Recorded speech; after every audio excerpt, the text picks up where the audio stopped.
अब हम लोग एग्जाम्पल नंबर 1 करने जा रहे हैं चैप्टर नंबर 4 का। ये चैप्टर 4 है डाटा हैंडलिंग, उसका एग्जाम्पल नंबर 1 हम लोग कर रहे हैं। ये है example number 1। Adjoining the pie chart, ये पाई चार्ट का डायग्राम दे रखा है। Adjoining the pie chart give the expenditure in percentage on various items and savings of a family during a month. एक महीने में फैमिली के द्वारा जो जो खर्चे होते हैं, जो सेविंग होता है, वो सारे का यहाँ पर एक पाई चार्ट में बना करके दिया गया है। देखिए यहाँ पर पहला है ऑन विच आइटम, अच्छा क्या क्या दे रखा है देखो जरा। क्लोथ्स पे 10% खर्चा करता है, फूड पर 25% खर्चा हो जाता है, एजुकेशन पर यानी बच्चों को पढ़ाने पर, ट्यूशन में स्कूल में 15% खर्चा हो जाता है सैलरी का, और हाउस रेंट में 10% देता है अपने सैलरी का, ट्रांसपोर्ट में 5% खर्चा करना पड़ता है, अदर्स में 20% है, और सेविंग में 15% वो बचाता है। यानी अपनी सैलरी का, अपने टोटल इनकम का 15% मंथली वो सेविंग करता है। अब इसी पर ये क्वेश्चन आधारित है। देखिए on which item the expenditure was maximum, कह रहा है कि किस आइटम पर सबसे ज्यादा खर्चा कर रहा है, किस आइटम पर सबसे ज्यादा एक्सपेंडिचर कर रहा है, खर्चा कर रहा है। तो देखिए यहाँ पर ये 5% है, ये 10% है, ये 15% है, 25% है, ये 10% है, ये 15% है, ये 20% है। यानी सारे में अगर हम चेक करें तो यहाँ सबसे ज्यादा 25% खाने पर है ना, तो 25% मैक्सिमम हो जाएगा। तो the expenditure is maximum on food, food पर सबसे ज्यादा खर्चा कर रहा है। कितना कर रहा है? 25%। 25% फूड पर एक्सपेंडिचर हो रहा है। नेक्स्ट पार्ट है expenditure on which item is equal to the total savings of the family. कह रहा है कि बताइए कि कौन से आइटम पर एक्सपेंडिचर हो रहा है जो फैमिली के सेविंग के इक्वल है, फैमिली के सेविंग के इक्वल है। तो यहाँ फैमिली का सेविंग कितना है?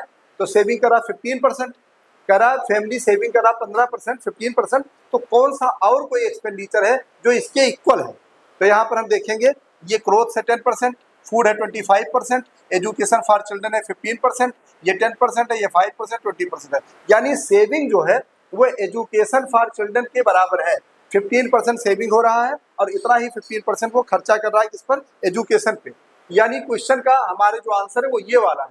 कैसे? देखिए expenditure on which item is equal to the total saving of the family, family की जो टोटल सेविंग है उसके बराबर कौन सा इसमें एक्सपेंडिचर है? तो आप बोलोगे sir education for the children जो है वो 15% है, सेविंग भी 15% है। इसका मतलब है कि education for the children saving के इक्वल है। तो ये हो जाएगा expenditure on the education of the children 15% and saving 15%, both are same, दोनों सेम है। ओके। थर्ड पार्ट है if the monthly saving of the family is ₹3000, कह रहा मंथली सेविंग 3000 है। अब मंथली सेविंग कितना है भाई? 15% है, 15%, 15% यानी जो टोटल इनकम है, जो भी वो मंथली उसका कमाता है या बिजनेस करता है, जितना भी वो लेके आता है, यानी जो मंथली इनकम है उसका 15% सेविंग में खर्चा है। ठीक है, मतलब सेविंग करता है, बचाता है। तो 15% सेविंग करता है, वो कितना अमाउंट होता है? 3000 होता है। कितना होता है? 3000। तो इसका सोल्यूशन कैसे करेंगे हम लोग? Monthly saving of the family is 15%, ये total let total monthly income is ₹BX। मैं मान लेता हूं कि जो मंथली पूरी इनकम है, जो एक पर्सन की या फैमिली की जो भी इनकम है, वो टोटल इनकम कितनी है? X रुपए है। कितना है? टोटल जो मंथली इनकम है, टोटल मंथली इनकम कितना है? X रुपए है। ठीक है। अब X का यानी टोटल मंथली का कितने परसेंट सेविंग हो रहा है? 15%, 15%। तो 15% 3000 है। यानी then according to question A to Q means होता है according to question, according to question, question के अनुसार 15% of the saving, 15% of the X is 3000। यानी टोटल इनकम कितना है? X रुपए। टोटल इनकम है X रुपए, X का 15% कितना हो जाएगा? 3000। टोटल अगर X रुपए है तो X का 15% कितना हो जाएगा? 3000 हो जाएगा। तो यहाँ पर X हो जाएगा 15% मतलब 15/100 इंटू X इक्वल टू 3000 हो गया। अब यहाँ पर ये नंबर उस तरफ जाएगा, ये पूरी वैल्यूज इस तरफ जाएगी, तो यहाँ पर X इक्वल टू 3000 और ये ऊपर 100 हो जाएगा, नीचे 15 हो जाएगा। इसे कैंसिल करेंगे, 15 1 जा 15, 15 2 जा 30 और 2 0 हो जाएगा। इसका इससे मल्टीप्लाई करेंगे, ये आएगा। यानी उसका टोटल इनकम जो मंथली टोटल खर्चा है, टोटल कमाई है, इनकम है, वो टोटल इनकम है 20000 का। यानी मंथली उसकी सैलरी 20000 है, मंथली सैलरी 20000 है, 20000 का इनकम से है। अब क्वेश्चन कह रहा है कि what is the monthly expenditure on cloth, तो कपड़े पे कितना खर्चा कर रहा है, 10%।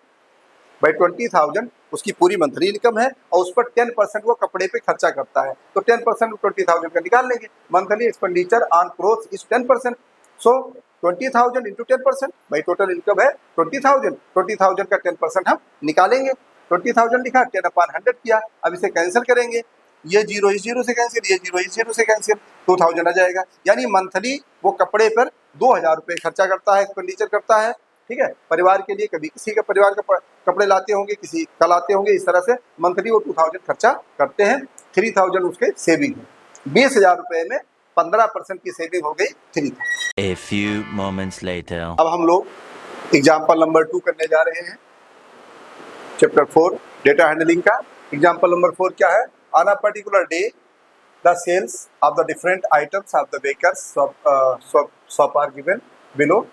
ऑर्डिनरी ब्रेड 320 रुपये का, fruit bread 80 rupees, cake and pastries 160 rupees, biscuits 120 rupees का, अदर्स 40 रुपीज का, टोटल 720 रुपीज का। Draw pie chart for this data. कह रहा है कि एक शॉप से, एक दुकान से, शॉप से इस तरह के आइटम बिके हैं, इतने रुपए के आइटम बिके हैं, तो उसका आप एक पाई चार्ट बनाइए, पाई चार्ट बनाइए। तो सबसे पहले हम क्या करेंगे, आइटम लिखेंगे। आइटम्स में कौन कौन सा आइटम्स है, ऑर्डिनरी ब्रेड है, लिख दिया हमने, फ्रूट ब्रेड है, फ्रूट ब्रेड लिख दिया, केक्स है, केक्स हमने लिख दिया, बिस्किट्स है, बिस्किट लिख दिया, और अदर्स है, अदर हमने लिख दिया। अब ऑर्डिनरी ब्रेड कितना है, 320 रुपये का सेल हुआ है। फ्रूट का ब्रेड, फ्रूट ब्रेड 80 रुपीज़ का सेल हुआ है। केक एंड पेस्ट्रीज 160 का सेल हुआ है, और बिस्किट्स 120 रुपीज़ का सेल हुआ है, और अदर्स 40 रुपीज़ का सेल्स हुए हैं। ये हो गया। अब इन फ्रैक्शन, अब हम फ्रैक्शन करेंगे। इसमें क्या करना होता है, पाई चार्ट बनाने के लिए हमें फ्रैक्शन बना के सेंट्रल एंगल निकालना होता है। कभी भी कोई भी क्वेश्चन का पाई चार्ट बनाना है तो हमें सेंट्रल एंगल निकालना मस्ट है। विदाउट सेंट्रल एंगल आप पाई चार्ट नहीं बना सकते हैं। तो सबसे पहले इस सारे सेल्स को हम ऐड करेंगे।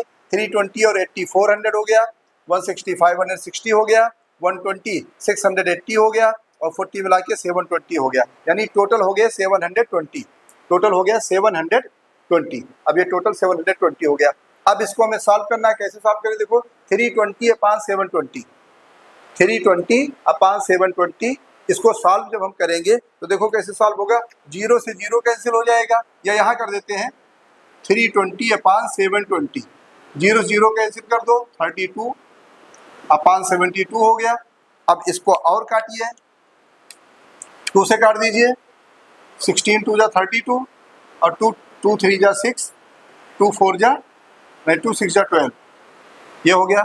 उसके बाद में और काटिए, 8 2 जा 16, और 2 से हम फिर इसको भी काट देते हैं, 2 1 जा 2, और 2 8 जा 16, ये हो गया। फिर 2 से काट दीजिए, 2 4 जा 8, 2 9 जा, तो 4 अपान 9 आ गया काट करके, 4 अपान 9, यानी 4 अपान 9 हमने यहाँ पर लिख दिया।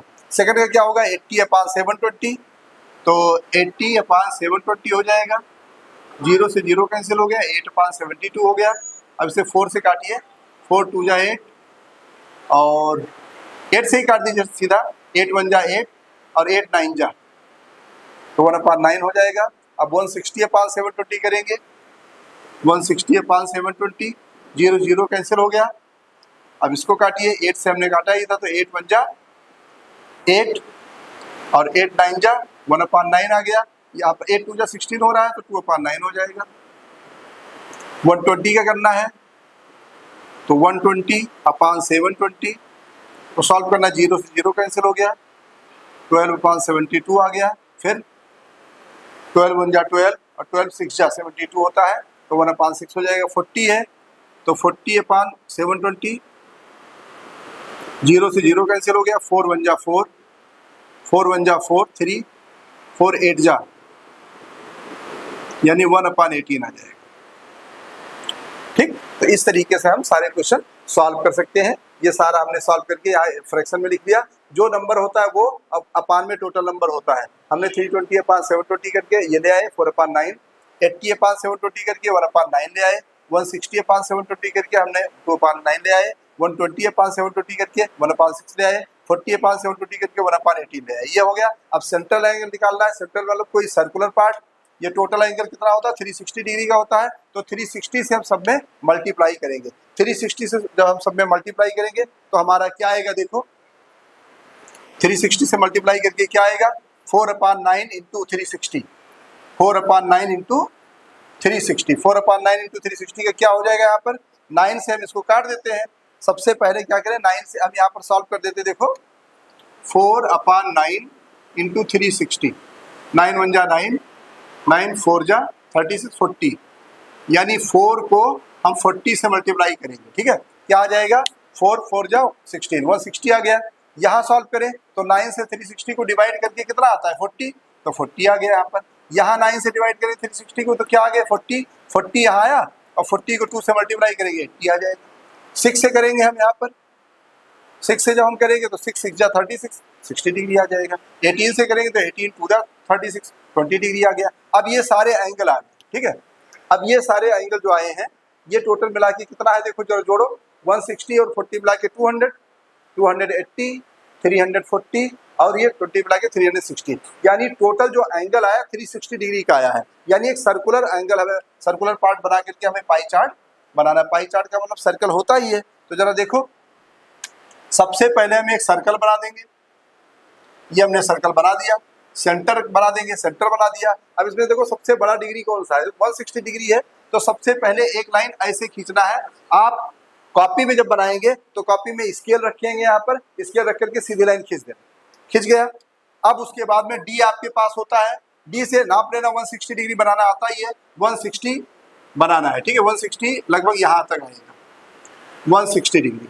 यहाँ पर स्केल रखा, लाइन खींच दिया, उसके बाद डी रख करके 160 डिग्री पर जहाँ पर मैच कर रहा होगा वहाँ पर हम मिला देंगे, 160 हो गया। 40 बनाना है, 40 डी रख करके छोटा सा बना देना, ये 40 डिग्री हो गया। 80 बनाना है, 80 40 से थोड़ा बड़ा हो गया, 80 हो गया। 60 बनाना है, ये 60 डिग्री हो गया, और उसके बाद ये 20 डिग्री हो गया। सारे हमारे बन गए। तो इस तरीके से पाई चार्ट बनता है। पाई चार्ट बनाने में कहीं घबराने की जरूरत नहीं है। सबसे पहले आप सर्कल बना देंगे, सर्कल बनाने के बाद में स्केल रख करके एक लाइन अपने आप खींच दीजिए, और वहीं से एंगल नाप नाप के बनाते जाइए डी से, डी से आराम से आपका बन जाएगा। तो ये हमारा इसका आंसर हुआ। 1 hour later. अब हम लोग एग्जाम्पल नंबर 3 करने जा रहे हैं, चैप्टर 4 डेटा हैंडलिंग का। एग्जाम्पल नंबर 3 है, अ bag has 4 red ball and 2 yellow balls. एक बैग में 4 रेड बॉल है और 2 येलो बॉल है। एक बैग हमने इधर बना लिया है, ये बैग है, बैग में 4 रेड बॉल है और 2 येलो बॉल है। The balls are identical in all respects other than colours, खाली कलर अलग है बस, और सारा सेम है। दोनों जो 6 बॉल हैं ये रेड और येलो बिल्कुल सेम लंबाई चौड़ाई ऊंचाई का है, बस खाली इसमें क्या है कलर बदले हुए बस, और सेम साइज के बॉल हैं। A ball is drawn from the bag without looking into the bag. कह रहा है कि बिना बैग में देखे, बैग में बिना देखे एक बॉल निकाला गया, एक बॉल निकाला गया। What is the probability of the getting a red ball? Lal ball आने की प्रोबेबिलिटी बताओ। इज इट अ मोर और less than the getting a yellow ball? Yellow ball से ज्यादा होगा या कम होगा? आइए सबसे पहले हमें रेड बॉल और येलो बॉल की प्रोबेबिलिटी निकालनी है, उसके बाद ही पता चलेगा कि कौन लेस होगा कौन मोर होगा। तो हम देखते हैं कि एक बैग है, बैग में 2 प्रकार के बॉल हैं, एक रेड है और एक येलो है। रेड 4 बॉल है और येलो 2 बॉल है। टोटल बॉल कितने हो गए? टोटल बॉल हो गए, total ball equal to 6, total ball हो गया 6। ठीक है, अब यहाँ पर यानी बैग में टोटल 6 बॉल है, बैग में टोटल 6 बॉल है। अब हमें देखो प्रोबेबिलिटी की फार्मूला होता है, प्रोबेबिलिटी पी इक्वल टू होता है favourable outcomes upon total number of outcomes, favourable outcomes upon total number of outcomes, ये फार्मूला होता है। अब अगर बात करें कि रेड बॉल निकालने की प्रोबेबिलिटी, पी मींस होता है प्रोबेबिलिटी, पी ब्रैकेट में रेड बॉल निकालने की प्रोबेबिलिटी बताइए। तो रेड बॉल निकालने की प्रोबेबिलिटी क्या होगा? Favourable outcomes upon total number of outcomes होता है। तो रेड बॉल निकालना है, तो रेड बॉल कितने हैं इसमें?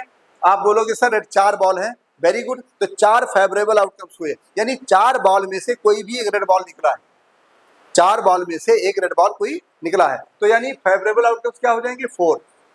अच्छा, उस बैग में टोटल कितने बॉल थे जब हम निकाल रहे थे? तो 6 बॉल थे, तो 6 ये हो जाएगा टोटल नंबर ऑफ आउटकम्स, वो 6 हो जाएगा पानी। ठीक है, अब यहाँ पर इसे कैंसिल कर दीजिए, 4 2 2 जा 4, 2 3 जा 6, तो ये आ गया 2/3 आंसर। यानी रेड बॉल निकालने की प्रोबेबिलिटी होगी 2/3। रेड बॉल निकालने की प्रोबेबिलिटी क्या हो जाएगी 2/3। अच्छा, अब येलो बॉल की देखते हैं हम। येलो बॉल निकालने का फार्मूला क्या होगा, probability favourable outcomes upon total number of outcomes होता है, तो येलो बॉल की निकालने की प्रोबेबिलिटी हो जाएगा 2/6। कैसे होगा, देखो येलो बॉल इसमें कितना है, इस बैग में कितने येलो बॉल है, आप बोलोगे सर 2 बॉल है। जब 2 येलो बॉल है तो जब हम बॉल येलो के ही निकाल रहे हैं तो बताइए 2 में से कोई भी एक बॉल निकालोगे आप तो वो हो जाएगा फेवरेबल आउटकम्स, तो ऊपर 2 हो जाएगा। अच्छा, टोटल बॉल कितने थे, 6। टोटल बॉल कितने थे, 6, तो 4 रेड और 2 येलो, 6 थे, तो 6 में से एक 6 मतलब टोटल नंबर ऑफ आउटकम्स क्या हो जाएगा, 6 हो जाएगा। यानी फेवरेबल आउटकम्स ऊपर रहेगा, टोटल नंबर ऑफ आउटकम्स नीचे रहेगा। इसमें टोटल बॉल जितने रखे हैं 6 हैं वो नीचे रहेंगे, और जिस बॉल को हम निकाल रहे हैं, जिस कलर के बॉल को हम निकाल रहे हैं, येलो कलर के बॉल को निकाल रहे हैं, तो येलो 2 है तो ऊपर में फेवरेबल आउटकम्स की जगह पर 2 रहेगा। रेड बॉल अगर निकाल रहे हैं तो रेड बॉल फेवरेबल कलर की फेवरेबल आउटकम्स की तरह 4 ऊपर हो जाएगा, ठीक है। तो इस तरह से 2/6 हो गया। इसे काटेंगे, 2 1 जा 2, 2 3 जा 6, तो 1/3 आ जाएगा। ये आंसर हो रहा है। आप कह रहा है कि कौन सा लेस होगा, कौन सा, ठीक है, इज इट मोर और less than getting a yellow ball. कह रहा है कि रेड जो है, रेड बॉल की जो प्रोबेबिलिटी है वो येलो बॉल की प्रोबेबिलिटी से ज्यादा होगा या कम होगा। तो भाई एक आंसर आ रहा है 2/3 और एक आ रहा है 1/3, तो कौन ज्यादा है, आप बता सकते हो सर रेड बॉल की प्रोबेबिलिटी ज्यादा है, 2/3 है, रेड बॉल की प्रोबेबिलिटी ज्यादा है। तो आप बोलोगे sir red ball probability of red ball more than probability of yellow ball, yellow ball, ठीक है। तो ये प्रोबेबिलिटी हमारी हो जाएगी, इसका ये सोल्यूशन हो जाएगा।